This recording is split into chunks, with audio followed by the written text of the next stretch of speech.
ট্রাম্পের বাণিজ্য নীতি বিশ্বজুড়ে তৈরি করেছে অনিশ্চয়তা। এর জেরে একক আধিপত্য ধরে রাখতে লড়াই করতে হচ্ছে মার্কিন ডলারকে। কেন্দ্রীয় ব্যাংক ও বিনিয়োগকারীরা এই মুদ্রার পরিবর্তে এখন বেছে নিচ্ছে ইউরো, স্বর্ণ কিংবা চীনা ইউয়াং।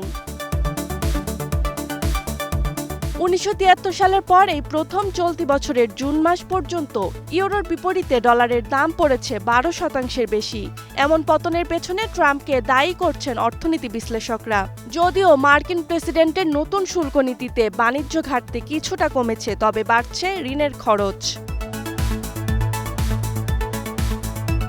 অন্যদিকে অতিরিক্ত শুল্ক আরোপের ফলে ডলারকে পাশ কাটিয়ে নিজেদের মুদ্রায় লেনদেন বাড়াতে উদ্যোগ নিচ্ছে ব্রিক্সের দেশগুলো। এ জোটে রয়েছে চীন, ভারত, ব্রাজিলের মতো উদীয়মান অর্থনীতির দেশ। যুক্তরাষ্ট্রের রাজনৈতিক অস্থিরতা নিয়ে উদ্বিগ্ন বিশ্বের 80% কেন্দ্রীয় ব্যাংক। ইউরোপীয় ইউনিয়ন বলছে দ্বিপাক্ষিক সম্পর্কে গড়ে উঠতে পারে নতুন বৈশ্বিক অর্থব্যবস্থা। তবুও যুক্তরাষ্ট্র ডলারের আধিপত্য ছাড়তে নারাজ। এদিকে দেশটি ঋণ ছাড়িয়েছে 37 ট্রিলিয়ন ডলারে। ফলে সুদ পরিশোধেই ব্যয় হয়েছে করের 20%। এমন সংকটে বাজারে আসছে ডলার সমর্থিত ডিজিটাল মুদ্রা স্টেবল কয়েন। তবে দুর্বল ডলার উপকারে আসছে উন্নয়নশীল দেশগুলোর। ফলে হাঙ্গেরি, মিশর, চিলি ও তুরস্কের বাজারে বিনিয়োগ আকর্ষণীয় হচ্ছে।